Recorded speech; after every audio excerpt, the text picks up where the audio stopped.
કરેલા પાપ પૂર્વજોને દુખી કરતા હોય છે અને કરેલા પુણ્યો સંતતિને સુખી કરતા હોય છે. એટલે કદાચ પૈસા ન મૂકી જાવ તો વાંધો નહીં, પણ ભેગા કરીને પુણ્યો ચોક્કસ બાળકો માટે મૂકી દેજો. ઘણી વાર આપણને એમ થાય કદાચ અમારી એવી લાયકાત નહોતી, કદાચ અમે એવા, છતાંય અમારા જીવનમાં કેટલું સુખ. ત્યારે માનજો પૂર્વજો જે પુણ્ય મૂકી ગયા છે ને એ આપણે ભોગવી રહ્યા છે. આ વડીલોના ભેગા કરેલા પુણ્યો છે જે સુખ રૂપે આપણા જીવનમાં મળ્યા છે. અને એટલા માટે જીવનના આ ગણિતને સમજજો. સંસારના ગણિતને તો જાણીએ છે, પણ આ ગણિત જુદું છે. અને આ ગણિત જ્યાં સુધી નહીં સમજો ત્યાં સુધી જીવન સફળ નહીં થઈ શકે. એટલે એક છોકરા એને પપ્પાને પૂછ્યું કે પપ્પા આવું એક ને એક બે જ કેમ થાય, 3 કેમ નહીં, 4 કેમ નહીં, આવું કેવું ગણિત? ત્યારે પપ્પાએ કહ્યું બેટા એટલા માટે, 1 ને 1 2 એટલા માટે એમ થાય, 2 જ થાય કારણ કે તું કોઈના પૈસા લેવાના આવે ત્યારે 1 ને 1 3 કરીને એક વધારે ના લઈ લે, અને જ્યારે કોઈને પૈસા આપવાના આવે ત્યારે 1 ને 1 કરીને 1 કરી અને 1 ઓછું ના આપી દે. એટલા માટે 1 ને 1 2 થાય. જીવનના આ ગણિત છે, અને આ ગણિત જ્યારે જીવનમાં બેસશે ને ત્યારે સાચો રસ્તો જીવનનો મળશે. નગરાજાએ દાનની મહિમા અહીંયા બતાવી છે. કર આપેલું ફરીને પાછું આવવાનું જ છે. આ કર્મનો સિદ્ધાંત છે. તમે જે આપ્યું છે એ ખર્ચ્યું નથી, વાવ્યું છે. અને કુદરતનો સિદ્ધાંત એ છે એક બીજ વાવો અને હજારો કરીને ભગવાન પાછા આપે છે. ભગવાનના ગણિતમાં ક્યારે એકના બદલે એક નથી હોતું. આ માણસનું ગણિત છે. ભગવાનના ગણિતમાં એકના બદલામાં અનેક હોય છે. તમે કુદરતના દરેક પેલામાં જોઈ લો, જીવ એક બીજ વાવે ને અનેક ગણું કરીને પ્રાપ્ત કરી દે. તમે કોઈ એક સેવાનું કાર્ય કર્યું અને અનેક પુણ્યો પ્રાપ્ત કરીને પાછા આવ્યા. આ ભગવાનના ગણિત છે. એટલે જ ભગવદીઓ કહે છે રાઈ જીતની સેવા કો ફલ માનત મેરુ સમાન. રાઈ જેટલી સેવા કરી હોય ને અને ભગવાન મેરુ જેવું ગણિત. આ ભગવાનનો ગણિત છે. પ્રભુના બધા વિષયોમાં સર્વજ્ઞ ભગવાન છે. એક સબ્જેક્ટ ભગવાનનો બહુ કાચો છે અને એ છે મેથ્સ. ભગવાનને ગણિત નથી આવડતું. એટલે જો એક વાર બોલાવે તોય ભગવાન દોડીને આવી જાય. આવું કઈ રીતે? આ તો સારું થયું કે આપણે લોકો ભક્તિ કરતા થયા અને ભગવાનને ગણિત શીખવાડ્યું કે 9 યમનાષ્ટક કરીએ તો યમનાજી આટલું જ આપવાનું, 3 માળા કરીએ તો પ્રભુ આટલું તો આપવું જ પડે, અને આમ કરીને ભગવાનને હિસાબ આપણે શીખવાડી દીધો. બાકી પ્રભુ તો એમ જ માનતા કે એક વાર જપે તોય દોડીને પહોંચી જવાનું. આ તો આપણે માળા ફેરવતા થયા ને ત્યારે ભગવાનને આપણે ગણિત શીખવાડી દીધું. તો પ્રભુ તો એવો કૃપાળુ છે, એ ગણી ગણીને ક્યારે આપતો નથી, એ લણી લણીને આપે છે. ઉગાડેલું જે ઉગે છે એ લણી લણીને જીવ સુધી પહોંચાડે છે. તો ભગવાનનો આ સ્વભાવ છે. કેતા ને જયારે ભગવાન શેરડી છોલતા હતા ને આંગળી કપાઈ, 8 પટરાણીઓ બધા ચિત્રું ગોતવા નીકળે કે કઈક બાંધીએ. હવે મહેલમાં ચિત્રું ક્યાંથી હોય? ચારે બાજુ ગોતે, અને દ્રૌપદી હતી સાડી ચીરી અને લઈને પાટી બાંધી દીધો ઠાકોરજી. અને રાતના રૂક્ષ્મણીજીની બાજુમાં ભગવાન છે અને એ ચિત્રામાં એક એક તાતણા ભગવાન ગણતા બોલે 999. રૂક્ષ્મણીજી કે આ શું કરો છો? તમને નહીં સમજાય. જો ભગવાને બીજા દિવસે 999 સાડી લાવીને ભગવાનને ગિફ્ટ આપી દીધી હોત તો ઇતિહાસમાં લખાત. ભગવાન લાવી અને દ્રૌપદીને ગિફ્ટ આપી દીધી હોત તો ઇતિહાસમાં લખાત. પણ જ્યારે ચીર ખેંચાતા હતા, વડીલો મસ્તક નીચે નમાવીને બેઠા હતા, કોઈ મદદ કરનારું સભામાં હતું નહીં, અને ત્યારે દ્રૌપદી પુકાર કરે છે હે દ્વારિકાધીશ, અને મારો દ્વારિકાનો નાથ દોડતો આવીને 999 સાડી ભરે. ત્યારે ઇતિહાસના પાનાઓમાં ઘટનાઓ લખાય. તમે માંગો ત્યારે ભગવાન નહીં આપે, તમને સાચી જરૂર હશે ત્યારે ભગવાન આવીને આપશે. કારણ કે આપણી માંગ છે ને સમય કરતા બહુ વહેલી હોય છે, અને ભગવાન ઓન ટાઈમ હોય છે. પ્રભુ છે ને એ જ્યારે એમ લાગશે તમારા સામર્થ્યથી તમે પ્રાપ્ત કરી શકો એવી જ્યાં સુધી સંભાવના લાગશે ત્યાં સુધી બેઠો રહેશે કે મેં તને સામર્થ્ય તો આપ્યું છે, પ્રાપ્ત કર. ભગવાન જીવને ક્યારે પણ પાંગડો બનવા નથી દેતા. એટલે સામર્થ્ય જ્યાં સુધી હશે, તમારું દુઃખ જીવનમાં છે અને હજી ભગવાન મદદે નથી આવતો, તો માનજો કે ભગવાને તમને એવું સામર્થ્ય આપ્યું છે કે દુઃખથી જાતે પાર નીકળી શકો એમ છે. અને જ્યારે અસમર્થતા તમારી દેખાશે કે હવે આના હાથથી બાર બાજી નીકળી ગઈ, ત્યારે ભગવાન કોઈના દિલમાં વસી અને દોડતો આવીને ઉભો રહી જશે. માંગો ત્યારે નહીં, જરૂર હોય ત્યારે ભગવાન. અને જરૂર હોય ને ત્યારે ખરેખર એમ લાગે કે અત્યારે આ હોત તો કેવું સારું. ત્યારે એ વસ્તુની યાદ આવે, ખોટું એ ટાઈમે મળી ગયું, જરૂર તો અત્યારે હતી. તો ભગવાન એવા સમય તમને આપે. અહીંયા પ્રભુને દાનનો મહિમા બતાવ્યો છે, કારણ કે પ્રભુ જે આપે છે એ ક્યાંક આપવા માટે આપ્યું છે. અને એટલા માટે હંમેશા પ્રભુએ આપેલા સુખ, સંપત્તિ, વૈભવ આ બધામાં પરમાત્માને કેન્દ્રમાં રાખવા. કારણ કે જ્યારે આપણું કર્મ, જો કર્મનું ફળ શું, આપણે કર્મ શું કર્યું, નોકરી કરી, ધંધો કર્યો, એનું ફળ શું આવ્યું કે ધન આવ્યું. અને એ ધન જ્યારે આવા મનોરથો, ઉત્સવો, સમાજ સેવા, સત્કર્મ એમાં જ્યારે વિનિયોગ કરો છો, ત્યારે તમારા કર્મનું ફળ એ ભગવાનને અર્પિત થાય છે. સુંદર ચર્ચાઓ છે દાનની, એની મહિમા બતાવવામાં આવી છે. કારણ કે વાપરવું, વેડફવું અને વાવવું આ ત્રણ વસ્તુ કહી છે.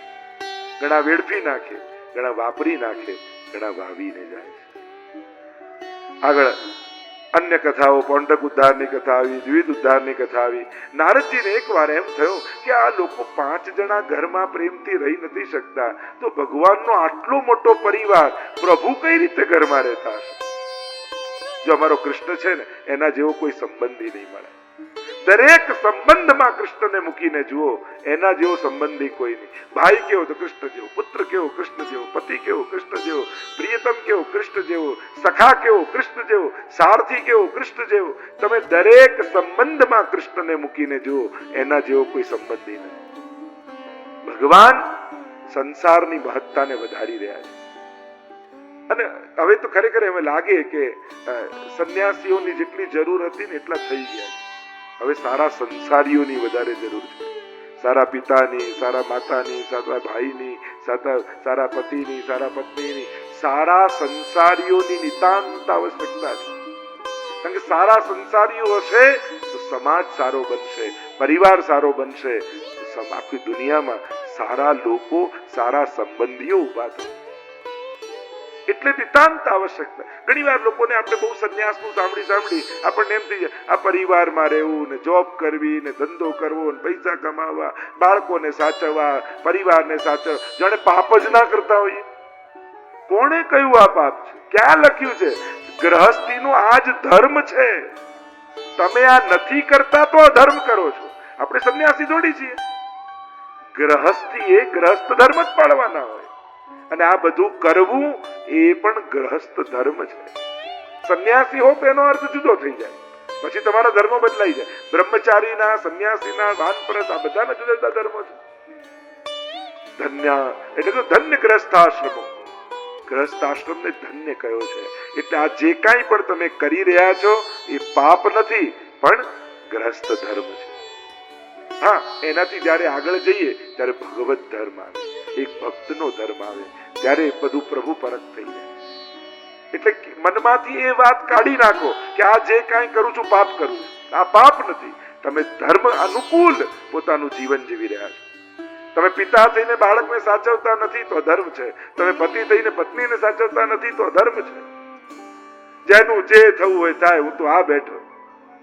તો પછી ઘર માંડ્યું જ કેમ? જો સંબંધો બાંધ્યા છે તો નિભાવતા શીખો. ભગવાન આપણને પ્રત્યેક ચરિત્રમાં શીખવાડે છે. ભગવાને જે જે સંબંધો બાંધ્યા, દરેક સંબંધોને પરમાત્માએ નિભાવ્યા છે. તમે દરેક કથાઓમાં જુઓ, કૃષ્ણની દરેક કથામાં તમે જુઓ, ક્યાંય ભગવાન જવાબદારીઓથી ભાગ્યા નથી. ઘણીવાર લોકો ધર્મના નામે, ભક્તિના નામે, સેવાના નામે પણ સંસારની જવાબદારીઓથી ભાગવાનો પ્રયાસ કરતા હોય. વિરક્તિ આવે જુદી વાત છે, અનાસક્તિ આવે જુદી વાત છે. કોઈ બિચારો બીમાર પડ્યો હોય તો મારે તો સેવામાં જો જેનું જે થવું હોય થાય, આને અનાસક્તિ કહેવાય. અનાસક્ત થવાનો અર્થ નિષ્ઠુર થવો એવો ક્યારેય નથી થતો. આપણે પથ્થર જેવા નિષ્ઠુર નથી. ભક્ત તો વધારે લાગણી વાળો હોય, એને તો દરેક. એટલે મહાપ્રભુજી બહુ અદ્ભુત શબ્દ આપ્યો છે, સેવા મહાપ્રભુજીએ મદદ નથી શીખવાડી, મહાપ્રભુજીએ ઉપકાર કરતા નથી શીખવાડ્યું, મહાપ્રભુજીએ સેવા કરતા શીખવાડ્યું છે. કારણ કે જ્યારે કોઈને ઉપકાર કરો છો તો એને નાનો ગણો છો, જ્યારે કોઈની મદદ કરો છો ત્યારે એને બિચારો ગણો છો, પણ જ્યારે કોઈની સેવા કરો છો ત્યારે એને શ્રેષ્ઠ ગણો છો. કારણ આની અંદર મારો ઠાકોરજી બિરાજે છે, હું એની સેવા કરી રહ્યો છું. કારણ કે સેવા સેવક કરે, અને સેવક હોય એ સામેવાળાને શ્રેષ્ઠ ગણીને કરે. મહાપ્રભુજી બહુ અદ્ભુત શબ્દ આપ્યો છે, સેવા. તમે જ્યારે પણ સમાજ, એટલે શું સમાજ સેવા આપણે કહીએ, બિચારો દુઃખી હતો ને હું જમાડીને આવ્યો, આ મદદ કરી કહેવાય, ઉપકાર કર્યા કહેવાય. પણ ઉપકારના ભાર હોય છે. સેવા કરજો. મારા ઠાકોરજી આની ભીતર ભૂખ્યા હતા એટલે મારા પ્રભુને ભોગ લગાવીને આવ્યો. અને આ હું મારી કલ્પનાથી નથી કહેતો, ગુસાઈજીનું ચરિત્ર છે. ગુસાઈજી અશ્વ પર સવાર થઈને પધારતા હતા અને એક શાકવાળી ગરીબ બાઈ તરસી મરતી હતી, અને સાથે સાથે ભીતરિયાજી ને સોનાની જારીજી શ્રીનાથજી બાવાની, અને ગુસાઈજીએ કહ્યું આ જારીજી જલ આને પીવડાવી દે, આ મરવાની તૈયારીમાં. પણ અરે મહારાજ, આ તો સોનાની શ્રીનાથજીની જારી છે. ગુસાઈજી કહે અત્યારે મારો શ્રીનાથજી બાવા મને આની અંદર દેખાઈ રહ્યો છે કે મારો શ્રીજી તરસ્યો છે, મારે આને જલપાન કરાવવું છે, અને શ્રીનાથજીની જારીથી એ ગરીબ બાઈને જલ પીવડાવી દીધું. આવી કરુણા ગુસાઈજી આપણને શીખવાડી. અને એટલે જ ગુસાઈજીની જ્યારે જય બોલીએ ને તો શું બોલીએ? બોલો ગુસાઈજી પરમ દયાલ કી જય બોલીએ. બાકી બધાની જય સીધી બોલીએ, પણ ગુસાઈજીની જ્યારે જય બોલીએ છે ને ત્યારે સાથે શબ્દ જોડીએ છે, પરમ દયાલ, પ્રગટ્યા પરમ દયાલ. ગોપાલદાસજી પણ કહે ન મદદ ન ઉપકાર, સેવા. અને જ્યારે સેવા શબ્દને તમે સમજી જશો ને ત્યારે એ જ કરવાનો આનંદ બદલાઈ જશે. પછી એમ નહીં લાગે, પછી એ વૃત્તિ જતી રહેશે, મેં આને આટલી મદદ કરી તોય પેલા આમ કર્યું. મોટા ભાગે મદદ કરનારાઓ ઘરમાં દુઃખી થઈને આવતા હોય છે. આટલું સારું કર્યું છતાંય ઉદાસી કેમ? તેને કારણે દુઃખી. આટલી મદદ કરી તોય પેલું આવો નીકળે, તોય પેલા આમ કર્યું. અને એના પ્રતિ સાથી એના પ્રતિભાવથી આપણા સત્કર્મનો આનંદ ગુમાવીને આપણે આવીએ. હવે એ જેણે જે કર્યું એ કર્યું, તને મોકો મળ્યો તે સારું કર્યું, એનો આનંદ લઈને ઘરે આવી જાય. પણ સામે વાળો શું કરે એના પર જો તારો આનંદ ડિપેન્ડ રહ્યો ને તો દુનિયા તને ક્યારે સુખી નહીં થવા દે, આ સંસાર તમને ક્યારે પ્રસન્ન નહીં થવા દે. એટલે આ ત્રણ શબ્દનો ભેદ સમજી લેજો. આપણે ન મદદ કરીએ છીએ, ન ઉપકાર કરીએ છીએ, આપણે તો સેવા કરીએ છીએ. અને સેવાનો સંતોષ હોય છે, સેવાનો આનંદ હોય છે. હવે જ્યારે ક્યાંય પણ કોઈને અન્ન વાંટવા જાઓ, દવા વાંટવા જાઓ, કોઈ પણ પ્રકારની મદદ કરવા જાઓ ત્યારે શબ્દ વાપરજો, આજે સેવા કરવા જાઓ, તો પ્રસન્નતા લઈને ઘરે આવશે. અહીંયા પ્રભુનું ગૃહસ્થાશ્રમ જોવા માટે નારદજી આવ્યા છે. લાવ જઈને જોઉં તો ખરા શું ચાલે છે. ઘણાને નહીં, આમ બીજાના ઘરમાં શું ચાલે એની વધારે ચિંતા હોય. અને હવે તો સુવિધા હોય છે, ફેસબુક ને ઇન્સ્ટાગ્રામ એવું છે, ઘરે બેઠા બીજાના ઘરમાં શું ચાલે છે ખબર પડે. અને હંમેશા સ્ટ્રેસમાં જ રહીએ. શેનો સ્ટ્રેસ હોય? સુખી દેખાવાનો. સુખી થવા માટે દોડાદોડ નથી હોતી, હવે સુખી દેખાવા માટેનો સ્ટ્રેસ હોય. રોજ ક્યાંક જઈને તો ફોટો પાડવો જ પડે, નહીં તો લાઈક ક્યાંથી આવે? હવે જેને લાઈક કરવા જેવા છે એને કરો ને, ઓળખતા નથી એને જેને લાઈક કરો છો. એક વસ્તુ મારી યાદ રાખજો, તમે રસ્તે ચાલતા હશો અને ક્યાંક ઠોકર વાગીને જો પડ્યા ને તે બાજુમાં ઊભો છે ને એ જ મિત્ર કામ લાગવાનો છે. આ ફેસબુક ના કોઈ ફ્રેન્ડ કામમાં નથી આવવાનો. એ જે બાજુમાં ઊભો, અને એટલા માટે એક કામ જરૂર કરજો. કોઈ તમને દૂરથી કાર ચલાવીને ઘરે મળવા આવ્યો હોય, રૂબરૂ આવ્યો છે, ત્યારે એની આગળ બીજા કોઈ જોડે મોબાઈલમાં અડધો કલાક બગાડતા નહીં. કારણ કે પેલો પ્રત્યક્ષ તમારી સાથે તમને હૂંફ આપવા, તમારી લાગણીઓને અનુભવવા સામે આવ્યો છે, સમય કાઢી, પેટ્રોલ બાળી, અને તમે અડધો કલાક જે અહીંયા નથી એની જોડે બગાડો તો એનું અપમાન કર્યું ન કહેવાય? આપણે એક પ્રકારનું અપમાન જ છે. કોઈની હાજરીને ન નોંધવી એનું અપમાન છે. કોઈની હાજરીની મહત્તા નહીં સ્વીકારવી એનું અપમાન છે. દર્શન તો મોબાઈલમાં થઈ શકે, પણ બને તો ઠાકોરજીને રૂબરૂ મળવા જશો ને તો ઠાકોરજી વધારે રાજી થશે.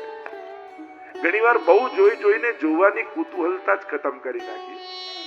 આ બધું આવે, ગિરિરાજજીના દર્શન આવે, યમુનાજીના આવે, આ બધું બરાબર છે, પણ જે મળવાની ઉત્કંઠા થતી ને કે ક્યારે વ્રજમાં જાઉં અને ગિરિરાજ બાવાની ઝાંખી કરું, ક્યાંક રોજ જોતા જોતા એ ઉત્કંઠા ખતમ થઈ જાય. રોજ તો દર્શન આવે પછી જઈને શું કરવાનું? એટલે ડિજિટલ બરાબર છે, એની કોઈ વિરોધ નથી, થવું જોઈએ. જેને નથી જઈ શકતા એને દર્શન થાય એનો આનંદ છે, પણ દરેકનો એક વિવેક છે. સામે કોઈ રૂબરૂ બેઠું હોય એની હાજરીનું અપમાન ક્યારેય ન કરવું. એ સમયે તમારી સમગ્ર ચેતના એની પાસે હોવી જોઈએ, કારણ કે એ બધું કામ છોડી તમને મળવા આવ્યો છે. તો એની મુલાકાત, એની હાજરી, એ તમારી મહત્તા એમાં હોવી જોઈએ.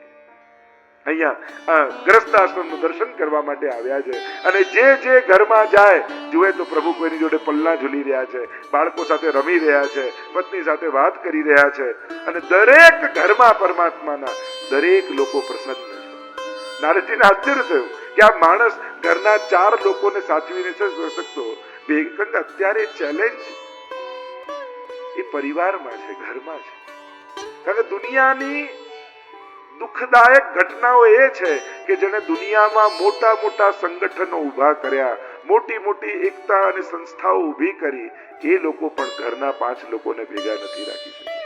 તમે દુનિયાના ઇતિહાસ ચકાસી જુઓ, કેટલા મોટા મોટા નેતા, ધર્માચાર્યો, મહાપુરુષ, જેને કહ્યું કણકણમાં ઈશ્વર છે, એને ઘરના સ્વજનોમાં ઈશ્વર ન દેખાયો. આ જ કરુણા છે.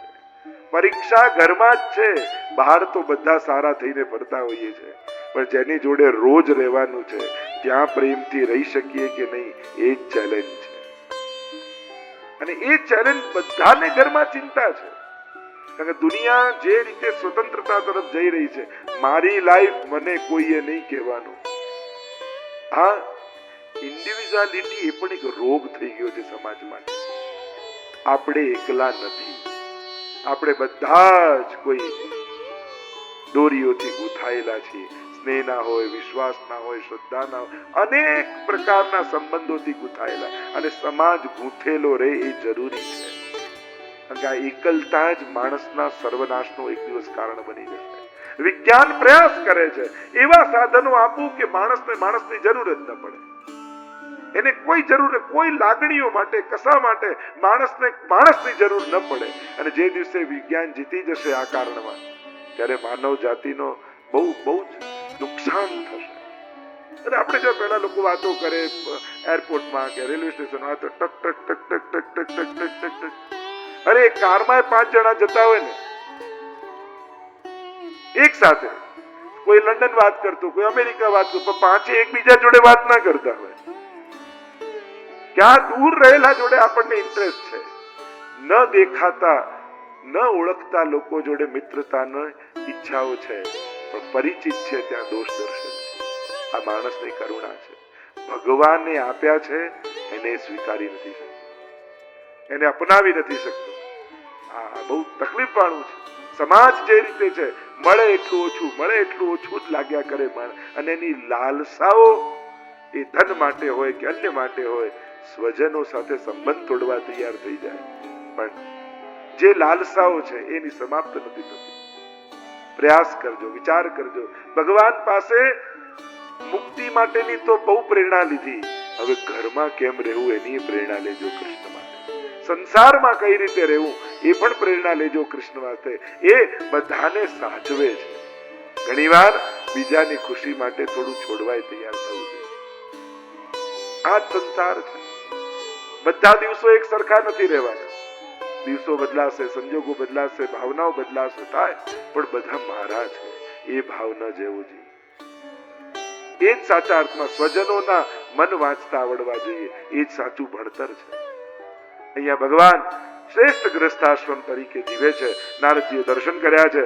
આગળ જરાસંધ ઉદ્ધારની કથા આવી.